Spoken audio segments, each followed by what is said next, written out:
I'm in my 40s, and I've been studying Japanese every single day for the past 18 months. This is part 1 of my 18 months progress update video, and in this video, I will go over every single piece of media that I have engaged with in the past 3 months. So, 4 months ago, I have made the unthinkable decision to cut out Anki, like a cancer, from my study routine.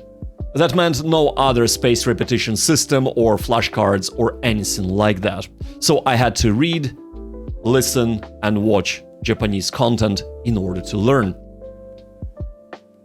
So what I will do here is I will go over in brief about every single piece of media that I've engaged with, and then rate it from the Japanese learner's perspective. So, let's get started, and we'll start with everything that I have read. Karakai Jouzu no Takagi-san is a slice-of-life manga following 2 protagonists. You will be a lot in school.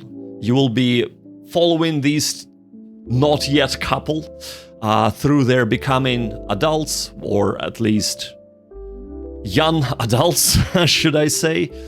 And it is sweet, it is funny, and it is very engaging. Unfortunately, personally for me, I have started reading the manga, which came before anime movie, drama, and live-action movie, which I have watched before, during starting to read the manga. So the manga itself is fantastic, but by the time I finished with it, I was all Karakai Jouzu out. I did not want to do anything with that manga again. There are 20 volumes in the manga, and I have read all of them.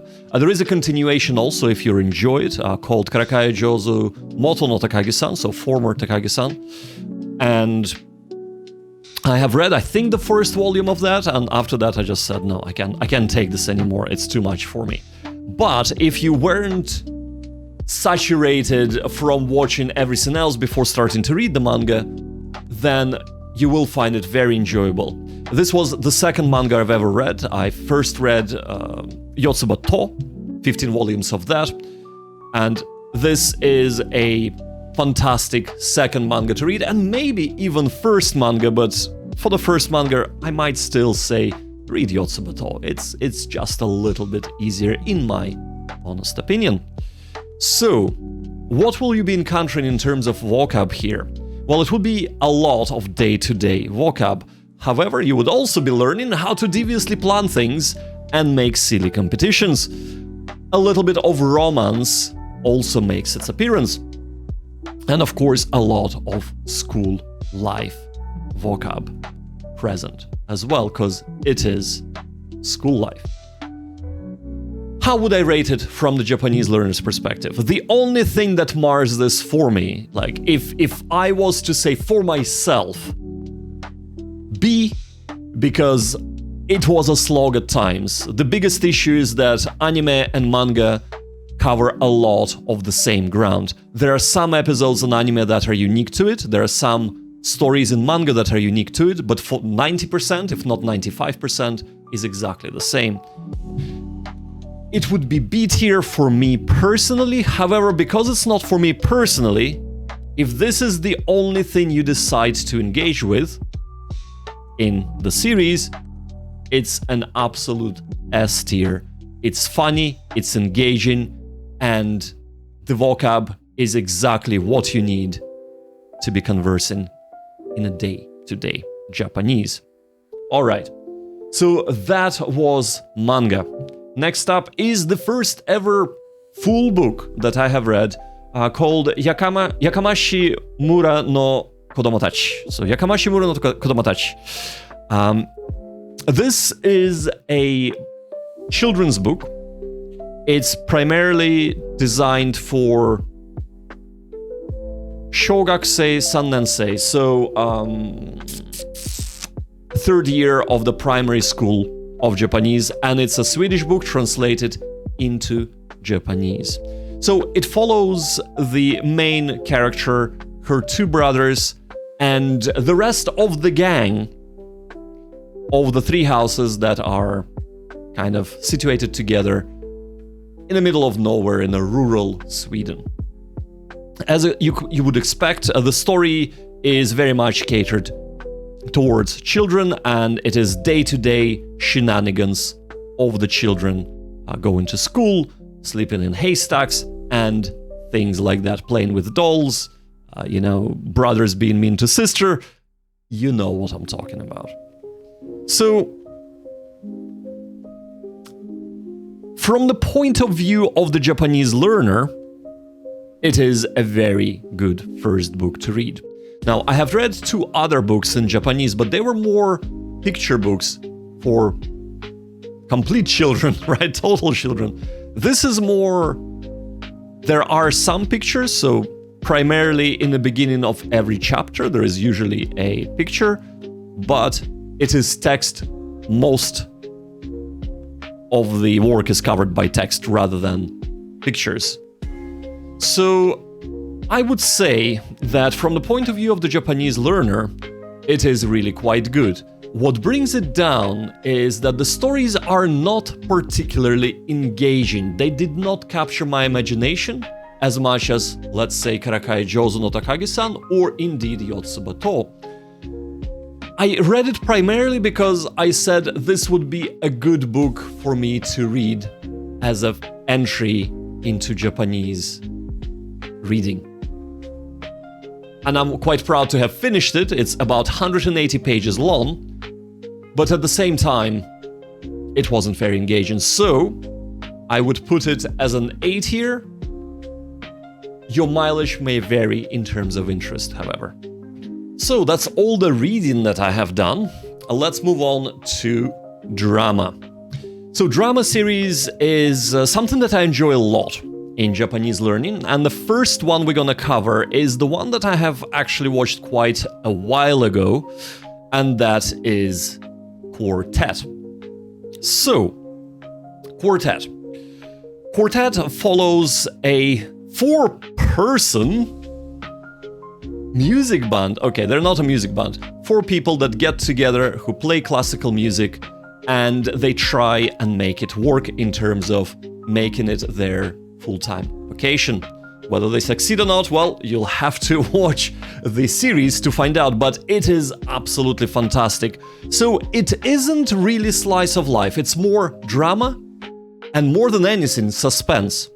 So what is important here is for you to be able to follow the plot. I have watched it in my very first, when I first started considering myself lower intermediate level of Japanese. And there were episodes where I'm like, I understand most things and it's good. There are other episodes where it's like, okay, I'm having trouble following the plot just because it is definitely heavy on the plot. Now, from the positive things, the plot is extremely interesting. It is suspense, so there is a very interesting story going on. The inciting incident, if you'd like, is 4 people getting together and starting to live in a cabin in Nagano, and basically trying to make this their hobby a job. It really spirals or evolves, depends on how you look at it, from there. I don't want to spoil anything else. The language that will be used would be day-to-day language, but of course there will be a lot of language to do with playing, so music, business language, and romance language.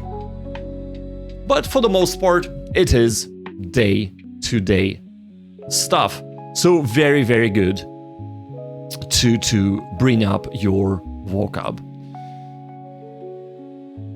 From the story point alone, I would slot it into the S tier resource. However, my one gripe with the story was there was one plot twist too many. If they would have left it just before that plot twist would have been the super triple S quadruple VIP edition tier of enjoyment. And of course, it's very good for learning Japanese. However, that one plot twist was just like, okay, come on, people, that's a bit too much. That's all I'm gonna say on that. I still consider it an S tier resource. It's one of the most enjoyable standard dramas I have watched in Japanese. And the characters are fantastic. The music is gorgeous. The opening music, or is it the end? No, it's the end credits. It is the end credits. Oh my god. It's like, mwah! I just listened to the OST just as it is because it's so good. So, just one caution is it's probably not suitable for beginners. If you're advanced beginner, try it, see how you get on. But if you're just a complete beginner or a standard beginner, you're not gonna derive a lot from it because you need to be able to follow the plot. All right. So I said that this is the most enjoyable standard drama. What do I mean by standard drama? Well, there is a Asadora. Asadora is a morning drama that airs in Japan, and episodes are only 15 minutes long. You meant to watch it before you rush off to work. This one is called Ama-chan. So Ama-chan is a fantastic Asadora. It follows the main protagonist, who is a high school girl who was born in Tokyo, but her family is from Iwate, so Tohoku, North Japan. She comes there and she immediately falls in love with the area. She falls in love with this pace of life. And even though she is a complete hikikomori, so a recluse in Tokyo, it brings out her extroverted tendencies and she really blossoms in Iwate. Story goes on from there. I'm not gonna spoil anything, but I have to mention the caveat here. You might be slightly triggered, so content warning. It starts just before 2011 and it finishes just after the big earthquake and tsunami that has devastated the eastern part of the Japanese coastline. Iwate was one of the prefectures affected, and it does cover that. It covers the town before and after, and the reconstruction and the devastation that it has caused to the people. Overall, it is a very enjoyable experience. The type of language you will be learning would be, of course, day-to-day language, but you will be learning quite a bit about promotion in general. You will be learning a little bit of vocab about diving. You will be learning a lot about Japanese pop idols. I think that is fair to say, but primarily it is just day-to-day vocab. Now, I would put it again into S tier from pure enjoyment point of view, but unfortunately, I cannot do that. I cannot do that. And the reason for that is because if you are approaching it primarily from only having experience with standard Japanese, you'll be in for a rude awakening. Most of the drama is spoken with Tohokuben, the dialect of the North Japan. As a lower intermediate in Japanese, it was extremely difficult to parse anything when I first started watching it. I had to have not English but Japanese subtitles on, but I had to have them to actually have understanding.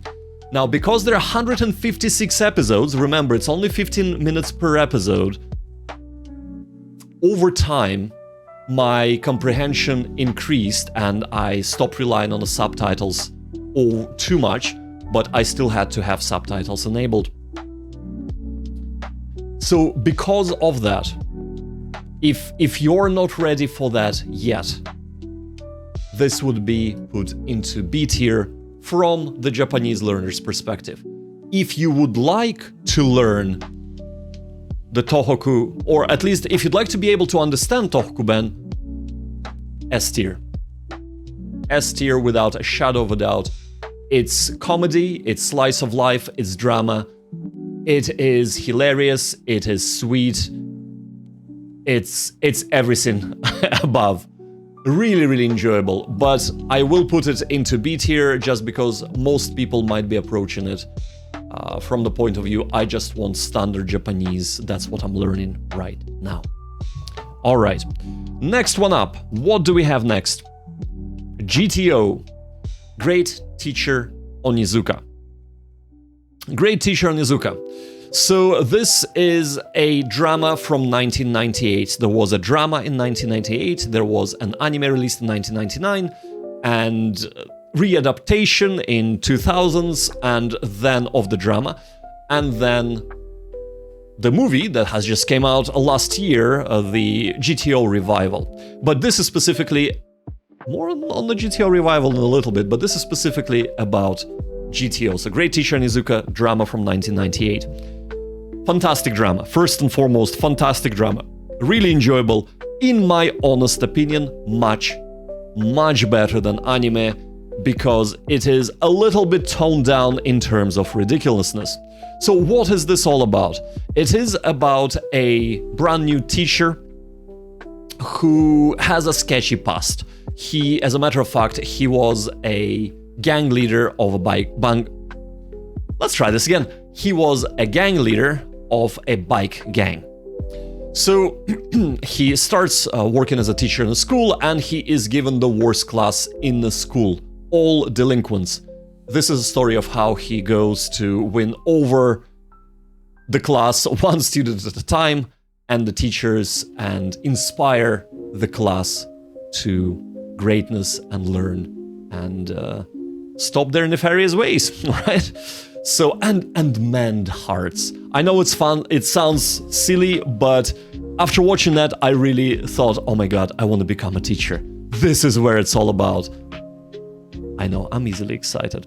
But from the Japanese learner's perspective, right, so the vocab you would be learning is a lot to do with studying, some ecchi vocab. So, you know, the main character is a little bit of a perv. So you'll be learning a little bit of that vocab there. And you'd be learning a few, how should I put it? I don't want to say Yakuza expressions, but a few rougher Japanese expressions. And of course, that's kind of one of the either the negatives or the positives, depends on what level of Japanese you're at, of the drama. And anime as well, but we're talking about drama here. So there is a little bit of Yakuza bend there, so kind of rough language that can be quite hard to parse. And I watched this when I was, I would like to say lower Japanese, or lower Japanese, no, lower intermediate Japanese level. So yeah, enjoyable, but you might have issues parsing it. Overall though, because you'll be learning quite a lot of useful vocab, and in my opinion the drama is very enjoyable to watch, I would rate it as an A tier resource. Alright, next one up. We have also watched 3 seasons of Kodoku no Gurume. Okay, Kodoku no Gurume is a ongoing series? There are 9 seasons. I think the 9th season just came out recently. Earlier this year or 2024. So what is it all about? It is a slice of life drama that follows a fictional character that does an import into Japan business, but primarily revolves around him going around various restaurants in and around Tokyo and the rest of Japan and sampling various cuisines. The cool part about it that while the character is fictional, the restaurants are actual real restaurants in and around Japan that you can go and visit yourself when you're visiting Japan. If you love food, if you're a foodie, if you are a gourmet, you would be right at home in Japan, and you would be right at home with this drama. So one thing I will say about this drama is that there is no overarching narrative. There is some carryover in terms of you get to know the character a little bit better, like his past in here and there, but there is no connected story. So each episode is standalone. You can watch the first episode of the first season and then 7th episode of the 5th season, and you will not skip a bit. There would be nothing that you will not be actually familiar with. So the vocab you'll be learning here is, of course, to do a lot with cooking, ingredients, but primarily various dishes in Japan. The cool thing is when every dish is brought up, there is a little bit of a pause and captions come up describing what the dish is. I would recommend pausing there and trying to read it. Fantastic reading as well as listening practice. I've done it with every single episode we watched or every single dish that has been brought up, and it has been a tremendous gain in terms of forcing myself to read. All right. Primarily because they don't have furigana for most things, right? So that's why. All right. And actually, I am so sorry. Both manga and the book that I have read, they both have furigana. The book doesn't have furigana of the easiest kanji there, but most of it has furigana. All right. So Kodoko no Gurume is absolutely fantastic. You can start watching it when you're at beginner's level. It would be a little bit hard if you're a beginner, but there isn't anything there that is super complex or complicated. You'll get a little bit of business dialogue because first part of every episode, the character goes and does the business thing. The second part, he does and eat. And then there is a third part. Because the drama is actually the drama is based on manga. The manga creator, the mangaka, there is like a 2 to 3 minutes part of the episode or outside of the episode. The manga creator goes to that restaurant featured in the episode, and he talks to the real owners and he orders real food, and it is fantastic. And also it has a little map saying this is where the restaurant is, so you can find it. S tier, without a shadow of a doubt. All right, that ends the drama section and brings us nicely to the movie section. So we're gonna start with GTO Revival. So GTO Revival is a direct continuation of the GTO, the 1998 drama. The actor is the same actor who played it in 1998. Yes, it came out in 2024. The premise is that Onizuka-san is no longer a teacher. He has been kicked out because he's too much for most schools. But he gets one last chance, in quotation marks, to be a teacher. It is his shenanigans.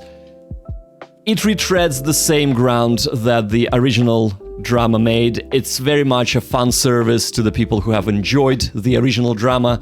And when I say fan service, not the underskirt shots, but more of a going back to the similar themes, having the same actor, etc.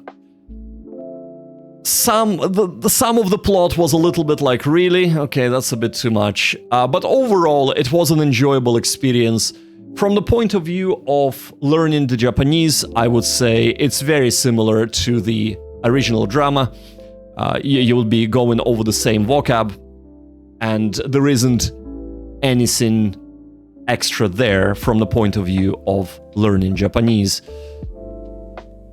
However, because it's not as interesting plot-wise, I will put it in the B tier. So this is where it's gonna go, and this is where we're gonna leave it off. That's all there is really to say about GTO Revival. If you were a fan of the drama, watch that. If you were not, you won't like that either. Next one up, Crying Out Love in the Middle of the World. Whew, okay, that I have only watched last couple of days. So it is a movie that deals with loss, love, romance, and nostalgia. Trigger warnings, it does cover loss of a loved one. Straight away, that's what it is about. I'm not gonna spoil any more of the plot because, of course, you know, that's what it's all about. But it follows the main protagonist and him reminiscing about his years in high school. There is a lot of romance vocabulary, there is a lot of day-to-day vocab, and it was very quite easy to understand and follow. The visuals are kind of dreamlike because a lot of it is reminiscing about the past. The actors play their roles really, really well, and I have really enjoyed it. From the point of view of the Japanese learner's perspective, I cannot fault it in any way. I've watched it obviously at the lower intermediate level, and it was reasonably easy to follow. Of course, there is vocab that I don't understand, but for the most part, the dialogue is very clear and everything is understandable. You can follow the plot really quite well. I would rate it as S tier, both because it was engaging for me. I will definitely be rewatching this. It's one of those movies that went on to my all-time favorite in general. And yeah, I'll be rewatching it again and again and again over the years. So highly, highly recommend it. Alright, it's the next day, and next we're gonna talk about the 3 Guns movies. That's Guns, Another Guns, and Guns Perfect Answer. Alright, Guns is a sci-fi action shonen movies in this instance. Originally it was a manga that was adapted for anime that was made into 3 different movies. Well, there is also the 3D movie, but we're talking about live action movies here. So the premise of the show is as such. The 2 main characters die. This is not a spoiler, you find that out in the first 5 minutes of the movie.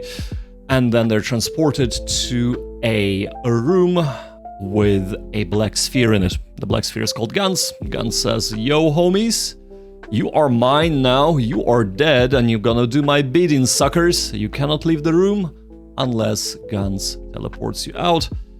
And it does, and instructs the peeps to kill aliens for reasons. Basically, this is the premise of the show. So you might imagine what sort of show that is, but so let's talk about how enjoyable it is. First, Guns, the first movie. I will call it Guns 1A. There is a reason for that, we'll get into it in a second. Right, so Guns 1A. I watched the anime first. I have not read the manga. Guns cut out, Guns live action movie cut out everything that was great about the anime and left only the bad bits. In saying that, there are a few things that it does better than anime, but for the most part, it is actually just a much worse version of the anime. I did not like it. However, we're not reviewing how good it is in terms of how I liked it, even though that definitely plays a part. We're reviewing it from the point of view how good it is for Japanese learning? Well, the good thing about this movie is that the vocab is actually fairly straightforward. So you will be encountering a lot of just day-to-day conversational vocab. However, you'll be encountering fighting talk, you would be encountering some sci-fi elements and things like that. But for the most part, it was very, very understandable for me. So from the point of view of the language alone, I thought it was quite straightforward to understand and it didn't have too much esoteric vocab. There was some. Now, unfortunately, because the movie has cut out most of the talking scenes, most of what you'll be doing is watching the action. And so, Guns 1A is squarely in the very low of the B tier, even though the language is very accessible, it's very easy to understand, the character deliveries are well done, there is no issue with sound, and I'll get into why I'm mentioning the sound in a moment. But yes, overall, B, but you're not getting that much talking in it. Could be, if you like action and sci-fi, it could be a nice kind of throwaway movie to watch, to dip your toes into watching movies in Japanese. Alright, another Guns. Everything that I've mentioned about Guns 1.A or 1A applies to Guns 1B. The name is another Guns, it's not Guns 2. So the premise is that this movie happens the same time the first movie happens, but allegedly it's from the point of view of investigative journalist who starts investigating murders or deaths, not murders, deaths. And, well, he discovers guns. Or he doesn't discover guns, but he starts finding information about guns. Sounds very, very interesting. You would think that it would flesh out the first movie. Well, what little of the new stuff there is in Another Guns or Guns 1.B is indeed interesting. Unfortunately, it's only about 10% of the movie. The rest is literally ripped scenes from Guns 1A. I kid you not, you're literally rewatching Guns 1A in a slightly different arrangement with about 10% of extra new stuff. It is absolutely awful. I hated it. Both me and my partner hated it. We thought we're not gonna go through it. The only good thing about this movie, apart from the 10% of the new stuff, is that it connects Guns and Guns' perfect answer. It's D. Because the things that you will be rewatching from Guns are not really conversation scenes, they're fighting scenes. So really, this is pretty bad for learning Japanese, and it's boring. It's not a good movie. If you were to watch either Guns 1A or Guns 1B, I'd say probably watch Guns 1B-ish, maybe? I don't know. It's just not good, right? Just don't do it, kids. Don't do it. And you know what? Actually, Guns would go into C. There isn't enough talking in there to justify it being in B. So Guns first A goes in C, Guns Another Guns, otherwise known as Guns 1B, goes into D. Now, Guns 2, Guns' perfect answer, is a completely opposite of these two movies. It fleshes out the characters, there is an actual interesting story going on. The characters are actually multi-dimensional. Well, not fully, it's an action movie, but still. Interpersonal relationship between characters is developed. The characters themselves evolve. The action is much better. They actually hired choreographer. I can't even speak. I'm so excited. They hired choreographers for the action. Fantastic movie. Head, shoulders, everything above, the whole body above the first two movies. I would put it into A because, again, the Japanese is very accessible. Yes, there is still sci-fi elements and kind of fighting talk, but for the most part, this is really, really accessible, really, really fun to watch, and actually is a good movie that you will enjoy watching. So that covers Guns. Right, next we are talking about Akira Kurosawa. I watched 4 Akira Kurosawa movies. Again, similar to Guns, I'm gonna group them together for the purposes of some of the descriptions. So the movies in question are I Live in Fear, The Lower Depth, Throne of Blood, where is it? I can't seem to find it. There we go, Throne of Blood, and The Hidden Fortress. So, the movies are movies from the 50s that Akira Kurosawa, of course, directed. They start in 55, 57, 2 movies from 57 and 1 movie from 58. He was very prolific in the 50s. So, there is something tying all of these movies together, and it's not plot. It is the age. Unfortunately, the sound quality specifically did not age well. That applies to all 4 movies. However, it is better in the movies from the 58 and worse in the older movies. Alright, now that that is out of the way, let's talk about each movie individually. So, I Live in Fear, made in 1955. I Live in Fear is a movie set in 1955, soon after the war ended, and when I say soon, only 10 years after. It tackles a difficult subject of people being afraid of having another nuclear bomb dropped on Japan. Do you remember, this is the start of the Cold War. There are tensions in the world, there is fear, and I Live in Fear is about that. Specifically, it's about the character who is quite wealthy. He has built his wealth, he has businesses, but his mind is eaten up by this fear. He thinks that Third World War is about to happen, and from his research, he decides that the best place to be is not in Japan, but in Brazil. And he is gonna move to Brazil, whatever it takes. He's gonna move all of his loved ones to Brazil, including all of his mistresses and their children, and his direct family and their children. He's gonna force them to move, and of course the family and everybody else, including mistresses, for the most part tries to go to court and make him incompetent, or looking for the court to pronounce him as incompetent and not in charge of his faculties. This is the premise of the movie. It is a fantastic movie. From the point of view of just cinematography, the story, the characters, no fault. It's one of the best of Akira Kurosawa movies.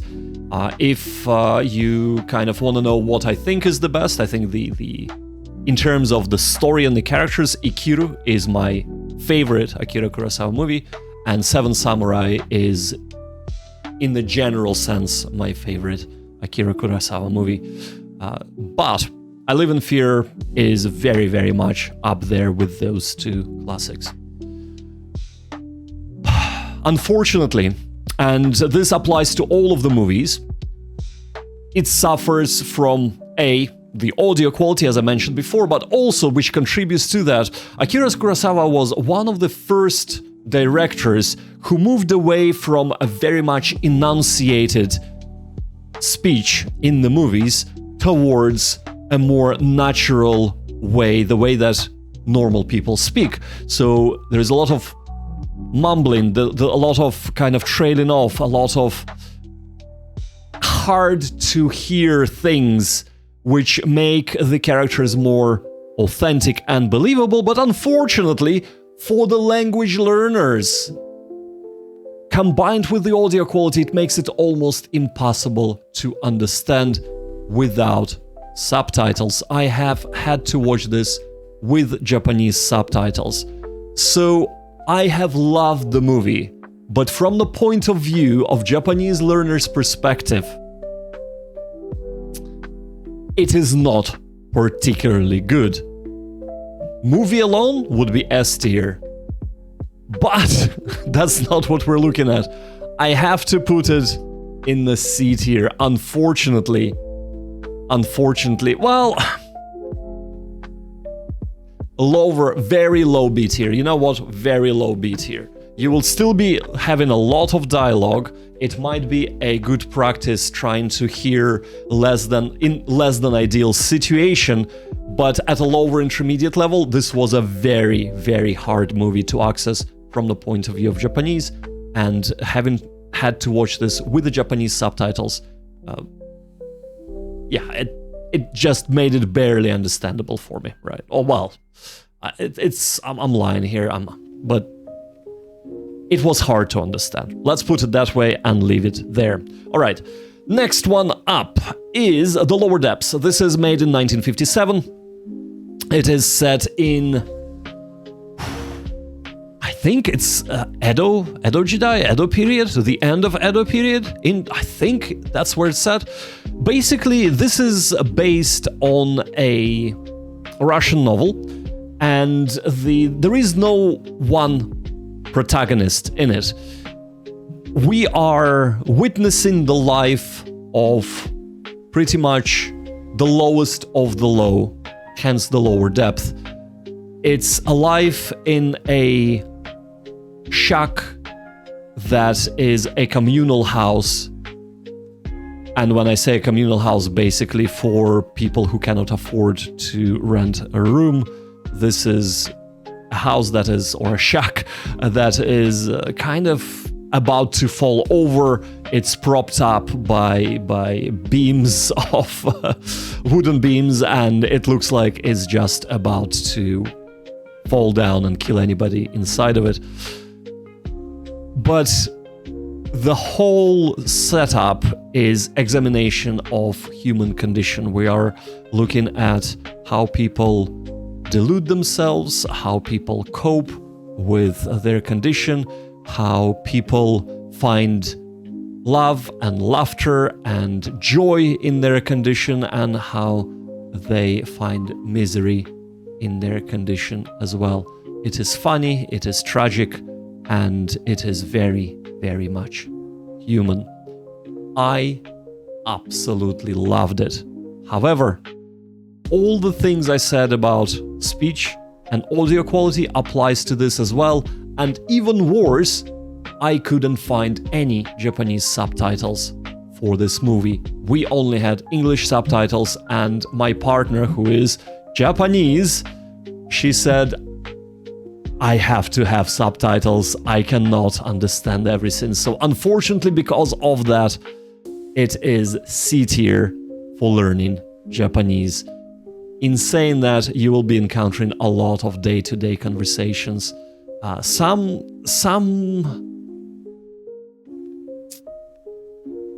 colloquialism creep in as well, but for the most part, it is very much day-to-day. Next one up is Throne of Blood, made again in 1957, same year as The Lower Depth. This is an adaptation of Shakespearean play, and it is made to look like and feel like a no theater performance.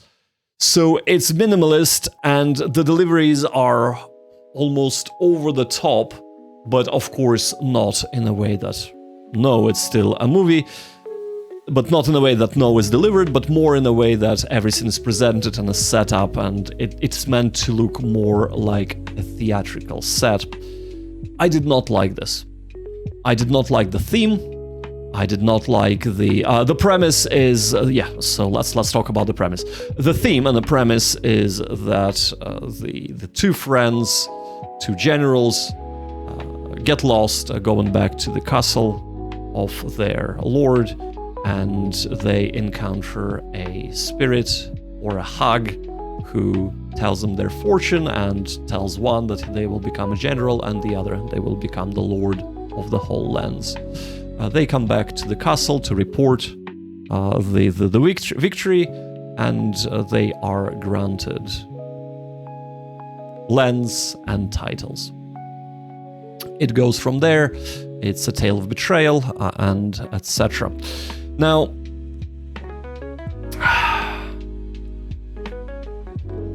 I should have liked it, but I didn't.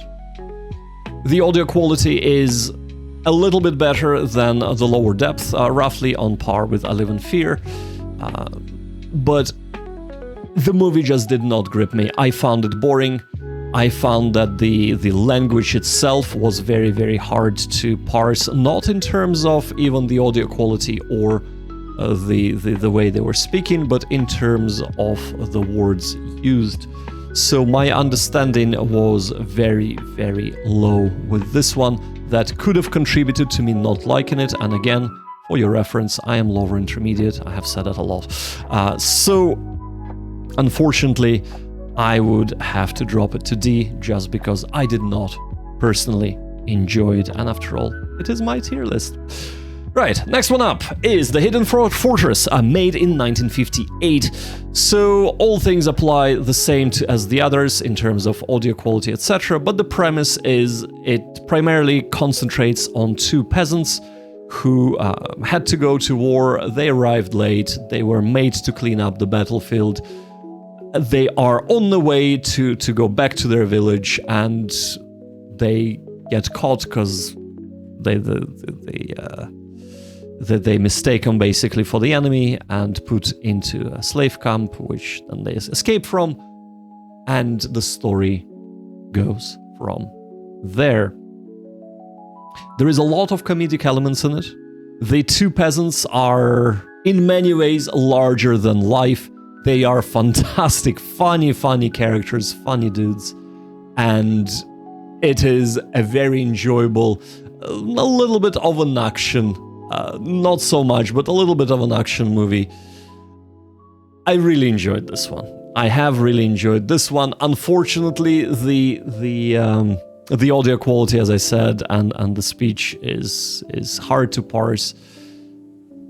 I watched this without any subtitles, so I was able to do that, but the movie itself is, while I have enjoyed it, it's not one of those movies where I would say I recommend this to be watched by everybody, because it's okay, it's very competent, but it's not outstanding. I Live in Fear, outstanding. The Lower Depth, outstanding. But this is just okay. So because of that, I gotta rank it lower than I Live in Fear, just because it had better audio quality. But that's about it. That brings us to the end of the movies that I have watched in the last 3 months. Next up, anime. And we're gonna talk about Gantz. Gantz the anime, because this is what I watched first before I started watching the movies. There is a reason I decided to watch the movies, even though the first two were really, really bad. Anime is fantastic. The plot is the plot is the same as the first movie, and then it veers off. However, even though everybody hates the pacing and the ending of Gantz the anime, for some reason I thought the pacing was amazing. It actually gives the room to breathe for the characters. They get time to get developed. The main themes get explored properly. The theme of Gantz is how you change as a human being when you're forced to kill a living thing, and how much of a jump is it from killing a living thing that you don't consider human to killing a human, and ramifications of that. The behavior of the characters for the action movie, it might be boring, but from the point of view of if I was put into that situation, it's very, very realistic. I loved it. Now, content warning, this does not apply to the movies, the live action movies, but that does apply to the anime. There is very graphical violence, so things like dismemberment and things like that. There is nudity and there are sex scenes. Right, that out of the way. The story is fantastic, the characters developed really, really well. If I was to say that my one gripe with it would be the ending is a little bit weak. Yes, I agree with that. However, they leave it nebulous enough to be like, okay, interesting. But it could have been done so much better. That Guns, I loved it so much, I gonna put it the same as Guns, The Perfect Answer. I kind of like them equally. They're both fantastic pieces of media. Action, sci-fi, and boobage. Alright, if that's your thing, go and watch it. It's a fantastic show. Next one up, Hellsing Ultimate. Yes, alright. That took me about 9 months to watch. So the premise of Hellsing Ultimate, it is a vampire show. You follow an organization called Hellsing that is dedicated to killing vampires in UK. Yes, they employ a vampire to do it. Fantastic, sign me up. Unfortunately, so I watched the Hellsing, the anime, and then the Hellsing Ultimate Abridged, and then Hellsing Ultimate. I finished Hellsing a long time ago. That was quite enjoyable, if very, very hard to parse. I've started watching Hellsing Ultimate when I was still advanced beginner. I finished it when I was, well, lower intermediate. It was very hard to parse. The vocab for me, for my level, was just way above my level. I also find that there is a little bit of discrepancy in the show between it trying to be I am deep and super silly, ridiculous skits that are not even at the end, but like right in the middle of the show, breaking up serious scenes that feel completely out of place. So the animation, the drawings, and the actual script, I suppose, the way it's delivered, completely changes. It's kind of jarring, and I did not like it the way they've done it. If I was to give a shout out to another anime that does it much, much better, I would say Trigun tackles both serious topics while also being light appropriately. Hellsing, in my opinion, does not do that well. In saying that, the animation is fantastic, the fighting scenes are amazing. It really goes for that rule of cool, but because it really tries to be I am so deep all the time, it really feels like it's trying a bit too hard. I didn't particularly enjoy it, and hence it took me 9 months to finish it. It's definitely better than Guns, but it is not better than Guns, the anime, so I'll put it into... If you're lower intermediate, it's a C tier. Overall, I put it into B tier, but I did not like it. You know what? No, C tier it is. It's definitely better than the Guns, the movie, but I did not enjoy it, unfortunately, and I don't think it's a very good anime to learn Japanese from if you are my level. Maybe if I would have watched it when I'm a little bit more advanced, I would have understood and enjoyed it better, but that was not the case. Alright, next one up, Sazae-san. Sazae-san is amazing, just go and watch it. Done. Alright, Sazae-san is definitely a slice of life. It started in 1969 and is still airing every Sunday evening. It has bajillion of episodes.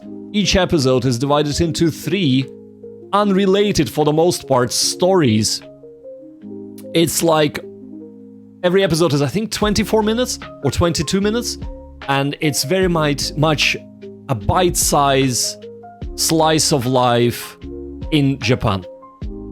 The earlier episodes are, and when I say earlier episodes, I mean the first 50 episodes, because that's what Amazon was offering. They basically have, they say it's 2 seasons, 100 episodes, but there are no seasons, first one, Sazae-san, but these episodes are arranged in the way that Amazon decided to arrange them in.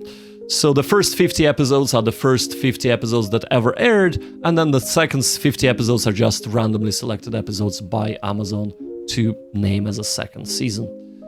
Anywho, so we follow a family where the main character, even though she is not the main character, but is Sazae-san, and the whole family. So we have encounters in school, we have encounters with the family, we have encounters going outside, we have encounters with business, with playing, with kids.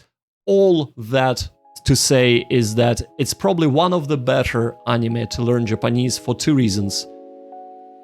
The language used is very much what you will be using in everyday conversations.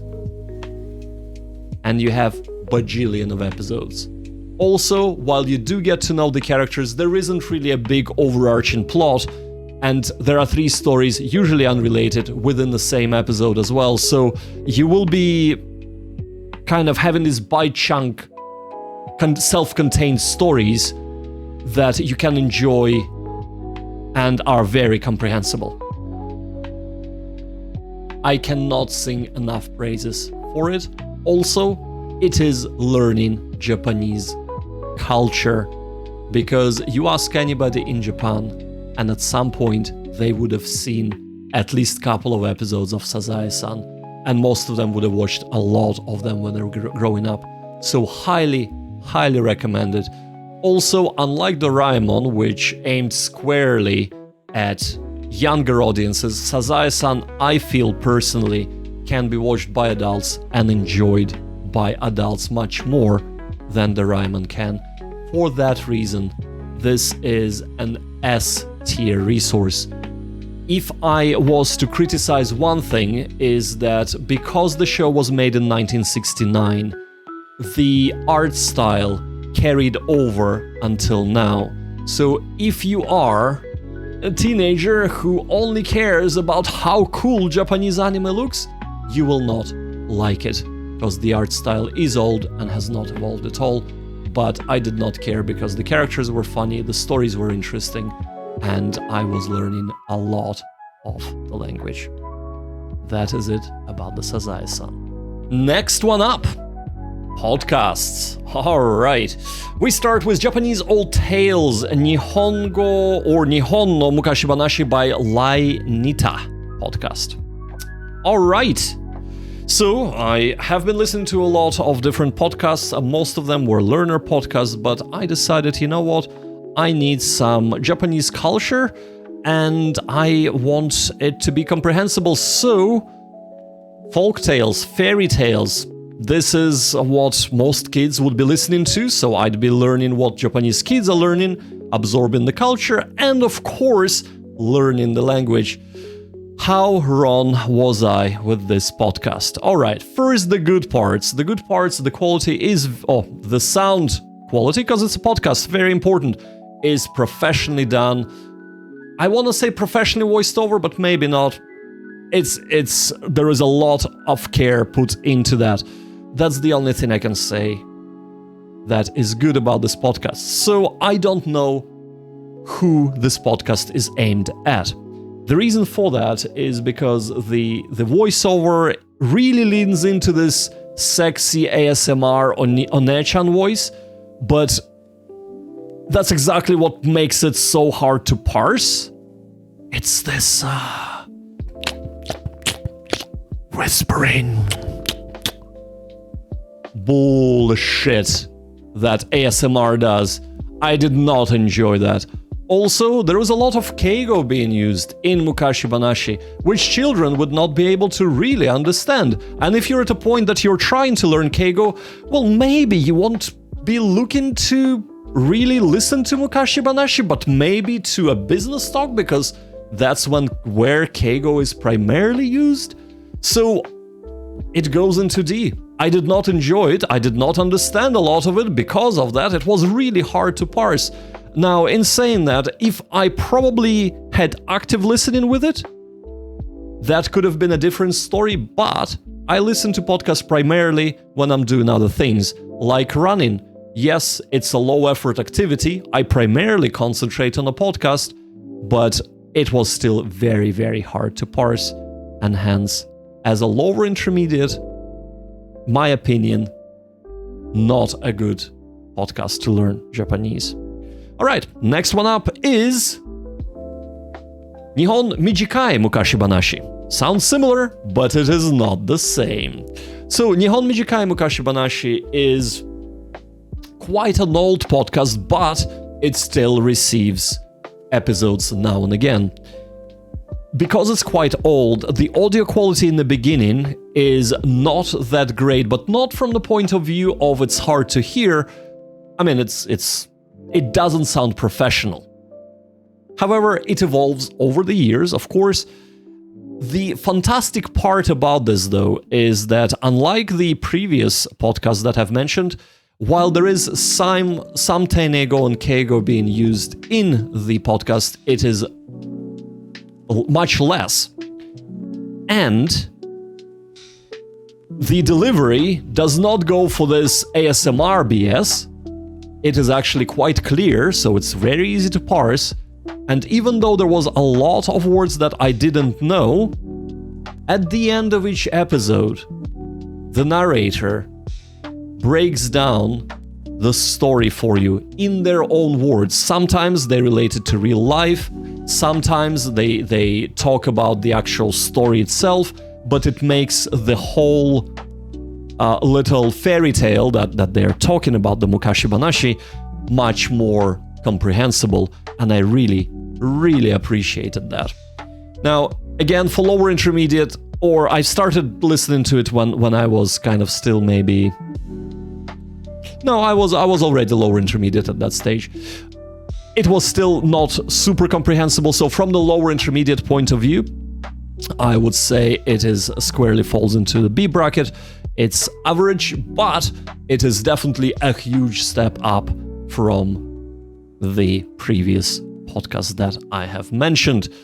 Would recommend it, but there is a better choice, which I will not be talking today about because I am still listening to them, but I will talk about it in my next update whenever I make that. Alright, next one up. Nihongo Konteppei Shinjuku Style. So the original archives, the original 300 episodes. There are 700 episodes altogether. I, however, not finished all 700, and I have no plans in continuing listening to Nihongo Konteppei Shinjuku Style podcast. 300 episodes is where I drew the line, and here is why. So first of all, what is great about Nihongo Konteppei Original Archives? The idea behind the podcast is that you're listening to a native Japanese speaker at roughly intermediate level who is speaking in a very natural way in a day-to-day sort of topics. Fantastic. The premise, appreciate it, love it, and the first 200 episodes were absolutely not on point. He was talking about daily things, he was talking about food, he was talking about learning Japanese, he was talking a lot about various topics and doing it really quite well, in my opinion. Unfortunately, the episodes 200 to 300, and I only kind of do it roughly, but this is when I started noticing the quality drop. In my opinion, the show has lost its way in terms of what the creator wanted to achieve with the show. I will not go into details because I do not want to talk bad about Nihongo Konteppei, but what I will say is he came from my favorite podcaster to the one that I pretty much liked the least in a space of 100 episodes. That's not to kind of say that it's the Teppei-san himself, but the quality has dropped dramatically. As one example, for the show that aims to provide listening comprehension to the listeners, for some reason, the person decided that it's great to have episodes where he only sings badly. So the pitch accent, the way that normal words are pronounced are all out the window there. And of course, because when you sing, you try to think of clever things to say when you're singing, the actual quality of topics have deteriorated. The singing has continued for 100 episodes, not full episodes, but at least 3 minutes on each episode, which it's wasting my time. When you have limited amount of time in the day to learn Japanese, that is wasting my time. But that is also together with unpreparedness for the episodes, right? So that those are the two big things. And why I'm mentioning unpreparedness, he prides himself in doing ad-lib. It's great when you're actually talking, not great when you're looking things up on the internet and just keep saying, eto, omoshiroi, wow. That is also wasting my time. I need to listen to Japanese, not to somebody oohing and ahhing or singing. So unfortunately, that made me stop specifically listening to Shinjuku-style original archives. Thankfully, from what I have listened to Nihongo Konteppei Z, it does not have the same issue. And, which I will not be listening to Nihongo Konteppei Z, unfortunately, I don't think I can listen to just Teppei-san alone, but I am enjoying currently, and I have already listened to 100 episodes of Teppei and Noriko Chats podcast. That has about 500 episodes. I'm planning on finishing all of them, and after 100 episodes, it is really well done. The topics are they can be a little bit samey, but at least there are two people talking, there are different points of view, and it is engaging. That is all I have to say about Nihongo Konteppei, original Shinjuku-style podcast. Alright, let's talk about Hanahira. Before we go to Hanahira, Nihongo Konteppei gets a B. If you ask me in the beginning, when I was what I thought of Nihongo Konteppei, it would have been A. If you ask me between episodes 200 and 300, it would have been D. But it's just average. It's fine.